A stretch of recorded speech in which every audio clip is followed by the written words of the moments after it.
nama lubbuudhaan jiru yeroo sana si beekna jenneeni har'a munuun argu jennee garaa jabaannee akka warra kaanii naanna'uurra tarii immoo akka namoota baay'ee immoo manumatti hafuu filachuurra at least reeffa ofii gaggeessanii dhaqanii arganii waan ture sana hawaasaan ga'uun waan gaariidha kan jedhuun dhanne malee itu namni amma kana waan argitan nutti maanuun jedhatee maa namni maal manaan bahu barmaame maal hojii manaa ba'a hundumtu mana taa'ee ilaaluu barbaada ka riizaaltii isaa.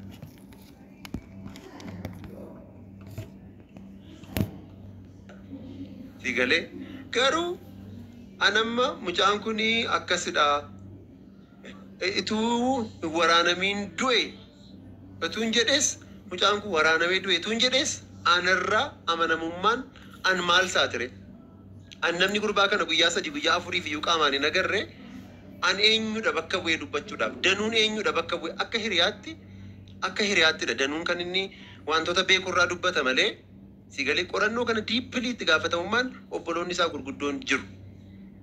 Sigalee isaa wajjin immoo viidiyoo haasofneerra. Viidiyoo kana nama har'aa kaasee maalirra ga'a inni jedhu uummannis fooloo gochuu waan qabuuf viidiyoo sana nama gadhiisee akka du'eet gootanii uummata biraan geessanii fida viidiyicha kanan isuun gadhiisiin dura at least garuu akkaawuntiin kun kan koo waan ta'eef kumsaan maaliif immoo feesbuukii irratti hin gadhiisne yoo jedhame akkaawuntii harmee sooraa sana achirratti upload godheef kuni community guideline keenya wajjin miisol godhaa kanaaf akkaawuntii kana asirratti baasuun qabdu jedhee feesbuukiin na adabe. Kanaaf at least anumadha viidiyoo kan gadhiisu anumadha. Wanti nuti beeknu wanti maatiin beekan kana fakkaata wanti riyyoonni beekan kana fakkaata maaliif an soraa wajjin akka carraa ta'e guyyaa tokko dhufee anumaa ciree nyaatee ka'uu dhufanii obboleessa koo wajjin ta'anii nyaatan malee akka carraa ta'e anaa wajjin nyaata yoo teenye wajjin nyaannee hin beeknu. Lafatti immoo baay'ee kuuliidha beektaa qaanaa namaadha akka yeroo viidiyoo irratti haasa'u miti. Ol jedhee usitti naasa'u beektaa qaanaa wayii mataasaa akkas gadi cabsate mucaan kun takka daawun viidiyoo tiiktookii isaa tokko yeroon argu kaameeraa jala yeroo dhufu taa'u paaworii wayii dhufaa fi edeen of gaafadha beektaa yeroo lafatti dubbatu hin dubbatu. Naanneen diina qabaa laata gurbaan kuni haa gaafannu maal qabaa laata jedhee nama meeqa gaafannaan eeyyee naan jedhe tokko danuun gaafadhe baay'isee namni doorsisaa ture kumsaa bilbilanii doorsisaa turanii jedhe. Okay, jedhe. Mucaasa sanas nan gaafadhe. Gaafii yeroo tokko hin himata ture jedhe. Sigalee. Amma obbolaansaa immoo kan isaan jedhanii isa kana booda qorachuu jalqabneerra. Sigalee. Mucattiin eenyummaan ishee eenyu akka ta'e anamma waa'ee fakkeenyaaf eenyummaa mucattii irratti intalittiin walaayittaadhaa kan jedhu jechaan hin dhage. Walaayittaadha intalittiin kibbadha. Uummata kibbaadha jedhe. Obboleessi immoo kan inni jedhee ani immoo kafaadha jechuun nagee jedhe amma viidiyoo sana keessa argattu kan. Sigalee gaaficha garuu iddoo awwaalchaatti intalittiin hadiyyaadhaan aan jedhan. Ilaa akkasi beektaa. Ilaa namni baasee dubbata mucittii maal hojjetti kan jedhus immoo gaafateera amma obboleessi dhufee waan gaafatee natti fakkaata qorannoo isaa maal isaa sochii isaa gochaa jira obboleessi. Sigalee garuu akka aadaattis akka seeraattis namni karaarraa itti goree reeffa gaggeessuu deeme vaayibii guyyaa sana ture isinitti himuu danda'a malee isaa olitti haadhoo isaa obboleessa isaa isa kan caaluuf hin jiru. Nun hin jaallachuu dandeenya baay'isee nun kabajuu dandeenya baay'isee sigalee nu caalaa garuu isatu amanamummaa qaba. Sigalee amma danuun maybe I don't know hin beeku danuuni baay'ee wajjin oolu wajjin isin nyaatu. Amma deengadda mucaan kun muuziqaa qabaa kan jedhu sirba akka inni qabutti nagayaan guyyaa 2 dura. Anamma kana hin beeku bultee dhageessa beektaa waan akkasii. Iskiriiptii fiilmii akka inni babarreessu garuu nan beeka. Fiilmiin barreessaa koomeedii sirriitti hojjetaa aakt godhaa. Namni keenya immoo beektudha. Yeroo lubbuun jiru mucaa kana koomeedii hin dandeessu jedhanii arrabsanii beekuu naan jedhan. Sigalee amma akkam godhee ba'uu qaba. Dhugaan kun akkamitti irratti hojjetamuu qaba. Anneen gadda waamicha dhiyeesseen ture.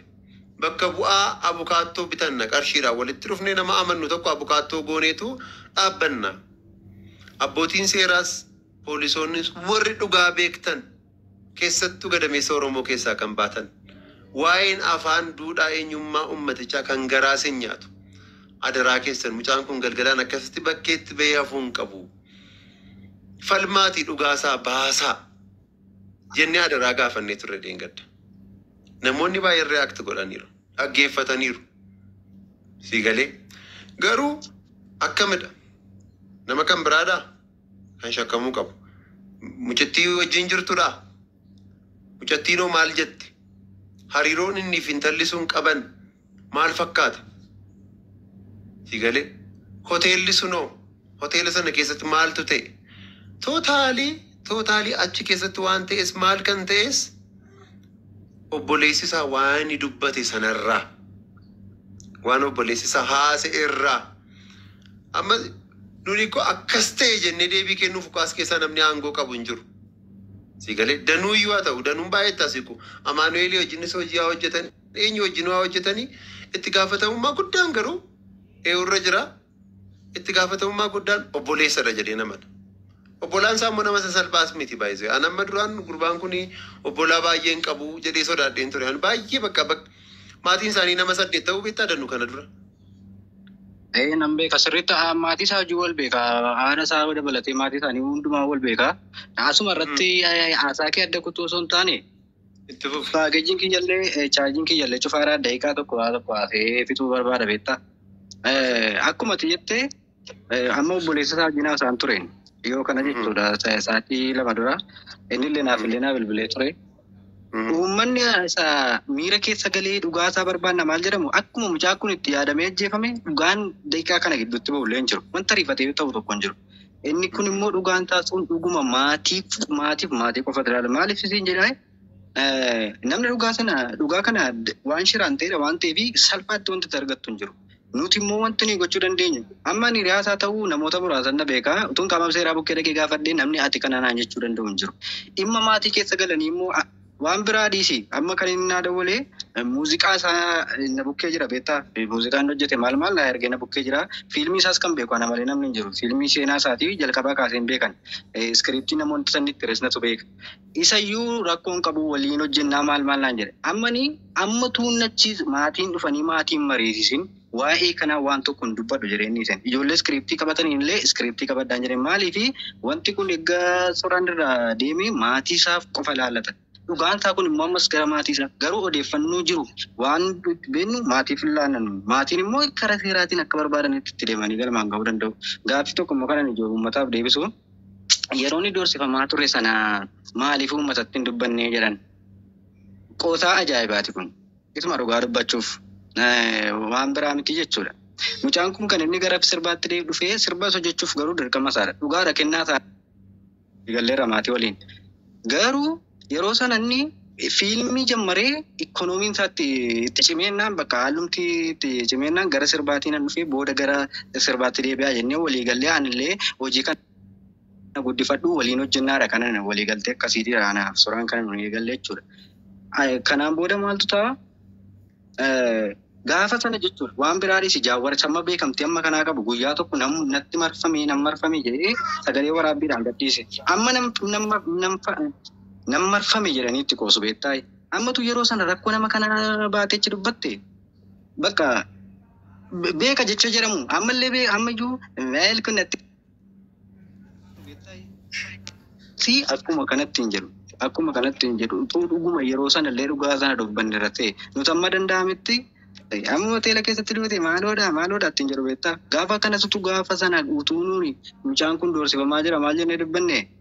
Qoosaa meeqa akkatti qoosaa jaarraatti hojjettan nan beekaa ofii kiyyarraa kaasee jechuudha. Garuu karaa dandeenyuutiin amma fakkeenyaaf namoota Itiyoo Telekoom keessaa namoota isa doorsisan kana baasan fa'aa barbaadaafiin ture. Amma humna kiyyaadhaan sanitti na biraa dhabame miti. Guyyaa tokko akka toraan ija kiyyaadhaan akka na duraa dhabamu hin barbaadu. Waan meeqa dhugaa ta'eera isa dhugaa dubbachuuf garuu gaarummaadha osoo hin taane akka namoota isa doorsisan kana bukkee garuu waan hin godhanin jiru. Amma sittuma jira amma lubbuu kiyya kennutti amma wareegamatti waan tokko natti fakkaatu akka qaama namarraa teetti hin jiraan. Dhugaa waaqa akka nama jina lama jaamettan jira malee inni jireenya miti. Kana sitti hin jira maatii isaa wajjin itti deemama. Dhugaan sun immoo gaafa ba'u maatiitu karaa seeraa himamaa jechuudha. akkuma kana malee namni hundumtuu rufee aboo irratti qabaate inni eenyu wajjin turedha meegaa firuuf meegaa gaafatamu maal taatee ta'u kan akkatti gaafatu qaama seeraadha kan kana gaafatu qaama seeraatti immoo fidee uummata gaafatu. Dhugaan isaa garuu amma ta'ee doorsifamaa ture waan beeknu irraa himneerraa kanuma jechuu barbaadan. Kan caalaallee haasa'ullee an barbaachisu bakka kan. Waan tokko ayyee itti fufii kumsaa. Danu assignmentii tokkoon sii kenna. Anamma obboleessi guyyaa awwaalchaa sana waan tureefi gaaffilee isaa wajjin wal qabatanii jiran eessatti dhageessee soraanee wajjin jiraataa eessee maalitti jirta kan jedhu an viidiyoo daqiiqaa 23 an waraabeenii har'a kunoo asirratti gadhiisa beetaan ifaaf bilisaan yaani waan jireenya dhossaan qabu baay'ee eenyummaan dhossuus jireenya dhossu tokko illee hin qabu. Ummataaf gaafa hojjetu immoo waan nageessu hunda isaa ifa goota. Adaraa garuu waan tokkoon sitti hima adaraa. Siigalee anamma sa'aatii kanaa kaasee siigalee karaan deemaa beekta ijoollee dhimma aartii irratti waan ta'eef barsiisuuf tola ooltummaadhaan ganna kana iskeejulii qabaddeen ture. Duutiin mucaa kanaa torbee tokko na jalaa butee xiqqoo mooraaliin kos tuqamee jira garuu waadaa waan hangaleef immoo deemuun qaba dhalootadha waan ta'eef. Ilaa deemu mitiire seerumadha kun. Garuu waan tokkoon adaraa siin jedha laayivii adaraa uummata kanaa si caalaa namni soraa beeku hin jiru. Namni karaa adda addaa du'uu danda'a. Namni balaa konkolaataanis hin du'a. Namni wareegamee dhaqee tuqabsaa'us hin du'a. Tokko tokko immoo manuma taa'ee immoo namumti bokkaa sodaatu. Namumti bokkaan sodaatu callisee mana taa'ee koomantii baay'ee kennuu danda'a. Ati garuu waa tokko godhi. Maatii isaa amma kana beekta taanaan, obboleessa isaa amma kana beekta taanaan. Ilaa ijaan ija jedhi, funyaaniin funyaan jedhi. Si galee waan tokkotu irraan jallisiin, waan tokkotu hambisiin. Obboleessa isaas gaafadhuuti. Si galeera irraa baratama. Tokkoffaa nutis diina keenya irraa barra. Lammaffaa dhaloonni irraa bara. Kufaatii goota tokkorra nama kan biraatu barata baay'isa bahe. Namatu irraa barata. Hundumtuu eegumsa waaqaatiin har'a ga'e malee namni guyyaa lama bulus hin jiru. Isuma beektudha. Si galee anama rispeektii uummatichaaf halkan kana sa'aatii kana bor halkan 11tti kanan deemu amma sa'aatiin 7 ta'uufi barii garuu 11tti hin ka'e mana hiriyaa koo deemeen kunoo as sagalee namaa dhagaa jirtu. Kana maaliif hin siin jedhe beektaa? Uummanni keenya sensitiiviidha. Kanaaf hordofiitii amma qorannoo jalqabaa meebii gara ifoomsuutti fiduu danda'u qorachuu danda'u. Obboleessi dhaqee akka inni qorateen waan jedhame sana kana waadaanaa gali. Anamma saamma viidicharra jira bira taa'een eessatti dhageessee maal gootee kan jedhu hunda isaa gaafadheera obboleessi. Galee akkamitti reeffa isaa ilaalee ramoon ilaallee waraanamee ramoon waraanamne soraanee wajjin jiraataa hariiroon isaa maal fakkaata hundi isaa viidiyoodhaan argattu. Isatti aanu kana booda garuu riizaaltii isaa maal isaa obboleessi hin qorataati. Ati obboleessa irraa fuuta malee ati seerarraa dhattee fuudhuu hin dandeessu. Kana beeku. Paawuloosii xalayaansiif siin kennamu obboleessaaf kennamaa maatii isaatiif kennamaa isa maatiif kenname sana garuu kanatu jira jettee anteen taa'een dhaggeeffadha sirraa malee nama kan biraarraa dhaggeeffadhu. Si galeeraa nama kan biraarraa dhaggeeffadhu. Adaraadha kun adaraadha. Namni mucaa kana nyaate ormasa ta'u firasa ta'u qaroon kun bakka haadhangala'u ijjisaa waaqayyoo jechuudha akkuma kanaa dukkanatti baasee isaa hambisu yoo harka namaatiin si galeeraa. Garuu immoo bakkeedhaas negatiivili immoo namni waan baay'ee mo'aasaa gaa hoteela keessatti boqochuu isaarraa kan ka'e mo'aan haasa'amu immoo beekta mitiiraatis miti silas ta'eera ijaan ija jenna funyaaniin funyaan jennaa jedheera si galeera. Haasa'amu san hamma qorannootti obsi eegiiti si galeera. Qorannoon sun obbolaan erga isaan bira ga'anii booda furmaata sana kottuuti uummata kanatti himi si galee. Rakkoon qabu barabbiyaan jira obboleessaa wajjinis waliin jirra jenneerra asiis rakkoon qabu uummatatti. Isa bukkee taa'itii viidiyoo hojjedhu akka uummanni si amanuuf inni ofiisaa ba'ee haa dubbatu kanarra geenyeerra haa jedhu nama uummanni hammi kun beeku sammuu dhalootaa keessatti naasuusin uuma beektaa shakkiisin uuma beektaa akka hiriyaan wal amanii wal duukaa hin deemne sin godha beektaa kana booda wanti kun si galee wal duukaa amma namni yoo amma bakka amma rakkanni finfinnee keessa amma fafacaanee jira namni amma bilookii tokko Oromoon akkasitti jiramni amma inni sun yoo iyye kana godhan sodaanna beektaa fiigni dhanneellee yoo mukufeera ta'e baannee hospitaalatti fiiguudhaa fi maaliif bakkeedhaa hospitaalatti gortee reeffa isaa argite iyyuu ummanni obboleessiin iddoo sana jiruutu inni kana ta'eera hamma jedhutti obsuu dhiisnee namni biyya alaa taa'e immoo rukutamuu isaa argineerra jechuu danda'a namni tilmaamadha si galeera. Hamma Oromoof hojjenneetti immoo Oromoo irratti hojjennallee yoo ta'e namni Oromoof hojjetu aartiifis siyaasaafis maal bakka dhalli dhala isaa lafarraa habadu namichi illee simbo'aa dhabu lafa kanarraa nama gaddisiisa beektaa maaliif garaan keenya qulqulluu ta'uu qaba namni hawaasaaf hojjetu namni uummataaf hojjetu garaa qulqulluu ifaaf bilisaan daayireektilii waan hunda isaa himaa danda'uuti qaba malee amma waa'ee duutii mucaa kanaa meebii torbee kanaaf torbee lamaan kanaaf gaaffii ta'uu danda'a garuu hin ba'a jedheen abdadhaan anammaa abdii akkasiin qaba hin ba'a jedheen abdadha siyaasa keessatti hariiroo qabaayi dhuguma namni doorsiseeraayi maal ta'e rasa jedhu obboleessi isaa as jira kaleessa qorachaa oole har'a galgala kanayyuu maalirra geesse jedhee bilbileera qorannoo baay'eetti adeemee suura ishees hunda isaa inni hin beeka obboleessi amma hin beeka amma ta'e deemeera har'ayyuu anamma innos fedheera mitiire hamma ta'e deemeera har'ayyuu inni steeppii gaarii irra ga'eera kanaaf viidiyoo sattaanu maame akkatti aploodii godhan immoo natti himtu viidiyoo sana aploodiin godha viidiyoo baay'ee bareedaadha baay'ee daqiiqaa tokko ishee seeraan dhaggeeffadha hunda isaa ilaala. Yaada tokko jidduudhaan kumsaa kiyya galatoon ibsanuu gootee fi namoonni as keessa jirtan hundumti keessa bagana gaaraan dhuftanii ulfaadhaan gara hojjetanii teessanii waan jiru kana kan dhaggeeffachaa jirtan hundumti keessanuu dhimma lubbuutii lubbuu jechuun hundumti keenyayyuu gogaa uffannee deemnaa hireen kun boru kan eenyu akka ta'e wabii hin qabnu hanga danda'u ilmaan Oromootiif inni lubbuun jiru isa lubbuun isaa karaan taaneen baatee jette hanga haqni isaa baramee jirti namni balaa konkolaataatiin gaafa du'e balaa konkolaataatiin jedhamee awwaalama yoo ammoo dhukkubsatee du'e jedhe dhukkuba kanaan du'e jedhama namni du'a isaa qofa osoo hin taane sababa du'a isaa baruunu fayyaa tokko dhugaa dubbachuuf yoo ta'e kan keenya immoo mucaa kana kaleessan wajjin osoo fiigee burraaf jechuudha jidduudhaan wanta akkanaa yeroo mudatee jedhu hawwii jireenyaa fedhii jireenyaa hedduu namoota hedduu keessatti dhaaba wantoonni akkanaa kun biyya keenya keessatti irra deddeebi'an wantoota mudatanidha keessattuu Finfinneeniif hayyoonni Oromoo artiistotni Oromoo hariiroo isaa waggootuma dhiyeenyaa as qaban jechuudha hundumti keenya iyyuu harkaa qabna qaalii akka artiistaa Haacaaluu Hundeessaa akka dhabne jennu hundi keessan of beektu kana Haacaaluu maalirra akka ga'ee jedhe wanti beeknee ifatti jenne hin jiru wantoonni akkanaa kun immoo baratamaa yeroo deemee jedhu jaarsii areera baree ammaa gaggaba akkuma jedhamu wantoonni akkanaa kun yoo baay'ataa dhaqan boru eenyu irratti wanta akkanaa mudatee jennaan duuti isaa kun akkuma du'a sareetti akkan akkas jennee kaane boonyeedhuma guyyaa lafa guyyaa sadii boonyee yookaan suuraa isaa tiishartiin uffannee deemuun kun hanga yoom aadaa nuuf ta'a hanga dandeenyuun dhugaa namoota dhugaan isaanii yeroo darbee akka isaanii darbee lubbuu isaanii ba'u sababa ba'iitii lubbuu isaanii yakkamaa haa ta'u wanni sun uumamaan haa ta'u ilma namaatiif waan dalagame san Oromoon baruu qaba aadaa jedhamu irratti hundi keenya iyyuu wajjin dhaabe asirratti kan dubbachaa jirru obboleessi keenya humsaan jechuudha yookaan hiree diraamaa jechuudha. Hariiroo inni achiin qabuun wal qabatee jechuudha obboleessa keenya sooraa waliini. Uummanni miidiyaa irratti afanfaachiin adeemsisaa jiru kana maal akka ta'ee jedhee fi dhugaan qabatamni ammoo isa biras jirtu hiriyyaa sooraa yookaan danuu daamtoo hiriyyaa sooraa akkuma sana leeksi taa'ee waan beekanuu fi waan adeemaa jiru kana wantoota miidiyaa irratti namoonni olii gadi oofanu kanaa wal qabsiisee hanga faayinal riizaaltiin ba'ee obboleessi keenya sababa kanaan jedhee seerri jechuudha qaamonni ogummaa waan kanarratti qaban gabbaasanutti uummanni Oromoo kallattii ittiin hubachuu qabu irratti daayirekshinii isaan ammas kan agarsiisuu dhufan malee isaan qorataa yakkaa ta'anii yookaan ammoo ergama wayii fudhataniiti miti. Daaroo mishiinarii haa ta'u waan jiru kana dhugaa jirtu kanadha kan isin dhufaa jiran. Akkasitti hubadhaa obboleewwan keenyas keessa jirtan immoo tarii akka gaafiitti jechuudha. I think ganamarra ittiin ka'ee dalaga deema jechaa jirta kumsa.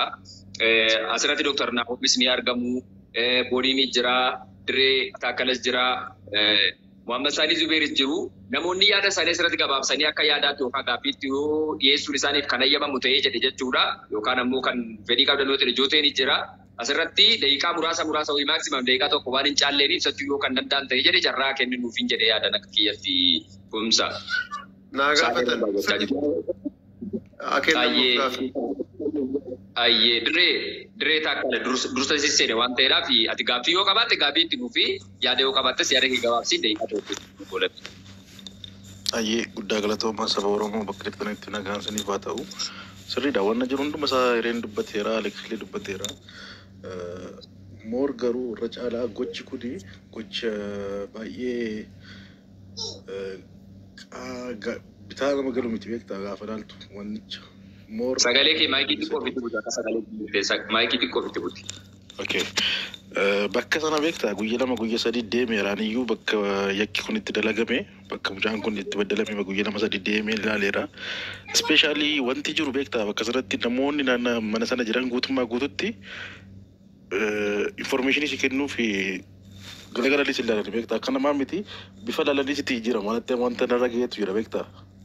Maal si gashee maaliif waan akkasii gaafattaa moora namni siree gaafachuu maaluu miti ani nama walitti bu'ee qaba bakka sanatti deemeen jechuudha. Ani naannaa sana jira jedhee gaafas dubbadheera bariillee walii agarree turre mucaa wayii jira kana garuu yakki kun yakka akkamiti yoo jettee yakka tokkoffaa sanbata darbee gaafa kaffaaloo irratti yakkisuu yaa raawwatu masmaruma tokko irrattidha. Akka irratti illee kan raawwate masmaruma kana irrattidha. Dabalatee nama sadaffaa itti fudhatee deemaa jira suuraa obboleessa keenya fudhatee deemaa jira beektaa. Yakki kun immoo irra deddeebi'ee Maayikii please maayikii sagalee kee hin fagaataa mooliin. Okay, sorry. Jamoo aandiitii kaasee jamoo tokko kaasee hamma Haacaaluutti jechuudha. Hamma daandii Haacaaluu gubbaa ga'utti yakka cimaatu dalagama beektaa bakka sanatti. Ispeeshaalii saba Oromoo wanti kun naannaa sanatti baay'ee ulfaata. Sa'aatii lama toon ta'een ijoolleen keenya kanaan gitaatu bakka sanatti. Ani biraazarii daa'iman qabaaf jiraati. Kutusuun kuyya na buqqee dhufee. Sa'aatii lama toon ta'een bilbilaa fi caammaa irraa baafatanii gaggeessan kan sigarru. An deebi'een gaafa deemu naannaa sana ijoollee saba biraadha kan jiru. Na arganii maal jedhanii ofirraa kutanii yeroo sanatti illee bakka sanatti. Garuu wanni jiru ijoollee naannaa kana jirtan ammallee adaraa kan isiniin jedhu. Qofaa miti yookaan lama ta'a yookaan obbolaa yoo qabaatan obbolaa keessan faana socho'aa adaraa rabbii adaraa. Ani illee Alexillee sitti himeen ture keessan naa barreesse jedheera yoo foloo kiyya qabaate foloo naaf godhi kanuma yaadni koo isa jiru beektaa amma wal eeguun kan barbaachisu baay'ee dubbiin jiru dubbii hamtuudha beektaa bakka kana kan dalagaa jiru. Poolisiin burraayyuu si qabate dhaabaa si geessaa torban lama torban sadii hidhamtete kan baatu. Hidhamee sargeera maalis ta'eera idoon kenna baasatu garuu inni burraayyuu inni naannaa kana jiru inni sabbata furii jiru dhimma lubbuu keetti deema beektaa dhimma hidhaa miti namni si gaafatan jiru shuutiidha wanti jiru beektaa lubbuu keerratti jennuu fudhachuuf kan jarri deemtu.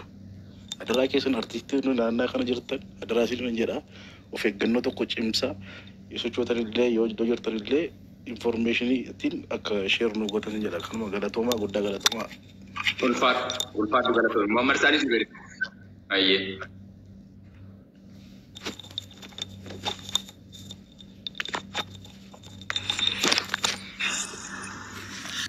Jalqaba dhugaa dubbachuudhaaf iddoo keessa nama cabsa duutii obboleessa keenya kuni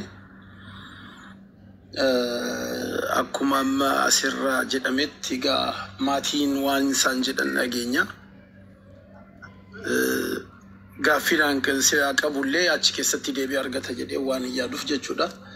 Namni reebifa isaa argee hin jiru kan jedhu ture. Maatiin argeera waan ta'eef achirraa viidiyoo isa dhufurraa eegna.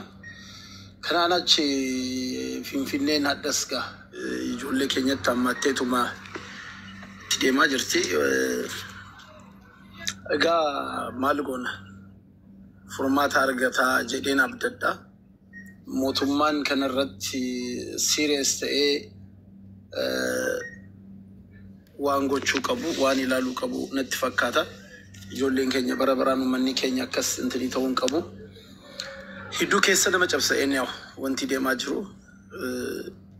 Ijoolleen keenya akkuma amma asirratti gorsa obboleessi kan koo kennaa jirutti hundi keessa warri biyya keessa jirtan nu biyya alaa jirra biyyi bilisummaa qabdu keessa jirra waa tokko wanti nu achiisu hin jiru.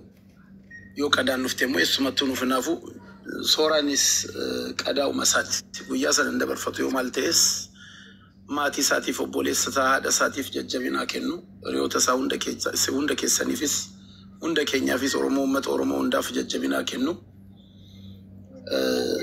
Of eegaa bakka inni amma of gatanii of dagatanii qophaa sa'aatii malee sochaan kun yoo xiqqoo bishaan darbuu ga'e nama nyaatiin jedha Oromoon. Yoo xiqqoo intini jennee gaarii natti fakkaata. Waan kanarraa yoo of qusanne of saaxiluu dhiisuun hin darban isa namni illee diinallee yoo qabaate si eegee dadhabnaan inni isa waan ta'eef nu moof baafnee diinaaf of laachuu hin qabnu sa'a malee diddeemuu hin qabnu waan kanarraa of eeguu qabnan jedha. Egaa rabbi sabrii nuuf kennu hunda keenya kaafee immoo rabbi nu eegu kanuma jechuu barbaada. Ayyee Muhammad Sani hedduu galatoomii ulfaadha. Dhiifama kaabboonii tiyuubii namni jooteen sirra jira waan ta'eedhaaf jooteen itti hafu. Jooteen tiyuubiyaati. Gaaffii yoo qabaatte yoo yaada qabatte deeqaa tokko badi gaggabaabsaa fi kumsaan akka rafuuf akka boqotuuf jechuudha. Sagalee miti irraa qaba. Yaala already. Okay, kaaseen jira amma kuno.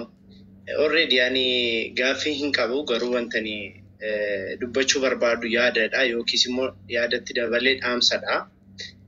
Yaanni ani qabu already akka Oromoo tokkotti akka obboleessa tokkotti suuraa obbiraa dhabneerraa obbiraa dhabuu keenyaaf gadda guddaatu nutti dhaga'ama. Nuti akka dhiiga Oromummaa tokkotti nutti dhaga'ama yoomillee nu keessaan badu. Wanta akka dhaamsaatti dhaamuu barbaadu tokkotu jira. Ilmaan Oromoo maraaf nama tokko nama lamaaf osoo hin taane ilmaan Oromoo as jalatti argaman maraafi yeroo baay'ee gumaas ta'ee dhugaas ta'e wanti dhoksee hambisu maal akka ta'e ariifachuu keenyadha. Walitti ariifachuu keenyadha. Walitti ariifannee yaada walitti darbachuu fi jecha walitti darbachuu barreeffama gadi galagalchuu mataa wal dhaabuu keenyadha. Dhugaa keenya kan dhasu malee baay'inas dhabneeti miti, dandeettis dhabneeti miti, humnas dhabneeti miti, beekumsas dhabneeti miti nuti ilmaan Oromoo jechuudha. Wanti nu galuu didu haala kanaatiin deemna taanaan immoo borillee ilmaan Oromoo Oromiyaa keessa jiran Finfinnee fi naannoo ishee jiraatan borillee sooraa duuba akkanaan daandii bool'aarra hiriiranii jira jechuudha. Mataa keenya tokko keenyarraa qabe jechuudha. Maaliifi jalqaba wanti isinii dhaamu akka obboleessa tokkotti abbaan barbaade yaada nama tokko otoo barreeffama tokko hin dubbisiin gadi wal galagalchuuf walitti ariifachuu har'aa kaastanii otoo dhaabdanii natti tola. Dhugaan obboleessa keenya ammoo jalqaba obboleessi kiyya kumsaan dubbatee ture.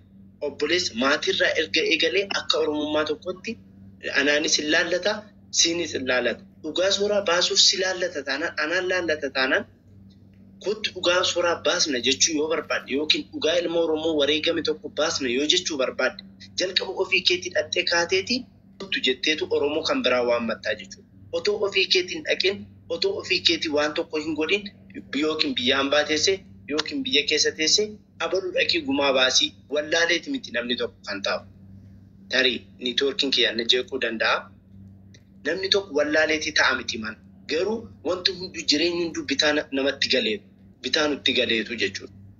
Malee akka Oromoo tokkotti akka nutti dhaga'amutti har'a akka obboleessa tokko biraa dhabne kan biraa dhandhee lafa buusuu hin dandeenye. Garuu haala sana miti jireenyi Finfinnee keessaa, jireenyi Oromiyaa keessaa jechuudha. Kanaafuu jalqaba dhugaa walii baasuuf, gumaa walis baasuuf obsa gaafata. Walitti ariifachuun gonkumaa otoo Oromoo biraa dhaabbate gaarii. Fuula TikTokii, fuula Feesbuukii, fuula barbaadanii. Inni tokko kana ilmaan Oromoof kanan dhaamu jechuudha. Kara biraatiin immoo obbolaan kiyya asiitii, obbolaawwan kiyya as jiraniif immoo wanta dubbachuu barbaadu tarii maammi viidiyoo kiyya cufu al takka sagaleen kiyya nu gabaabsi jedhee deeqaa tokkoon siin jedhee nuti dheeressaa jirtaniif ammoo yaadni kee waan ta'eef haa dheeressiniif please. Okay, nan gabaabsa. Yaada xiqqoo tokko qofa. Obbolaan kiyya obboloowwan kiyya warra as keessaa kumsaa dabalatee Aleksi Taayyee fi Danuu Daamxoo dabalatee jechuudha. Waan baay'ee argaan ture gidduu kana dhiifama naa godhaa yoon dheeresse jechuudha. Jalqabarraa kaasee hamma dhumaatti maxxansa kan keessan sadanis ta'ee ilaalaan ture. Hundumtuu ilaalaa waan tureefidha kan walitti ariifachaa turan. Namni gaafa waan tokko hin hubatin yookiis immoo gaafa dhugaa jal'isuu barbaadu hunuma keessaati. Nuti baay'ee diina kan qabnu diinni saba biraa qofaa miti. Diinni nu keessayyuu baay'eetu jira. Walii keenya irratti namoonni Oromoo ta'an Oromoo kan ajjeesanuu baay'eetu jira. Sunuu diina nuuf. Kanaafuu saayitii kamittiyyuu obbolaawwan kiyya obsa guddaa qabaachuun nurra jiraata. Obsa haa qabaannu. Saayitii kamittiyyuu immoo wal dubbisuuf wal barbaaduun akka Oromummaaf akka obbolummaatti nurraa eegamuun dhaamsa kiyya yoon dheeresse dhiifama naa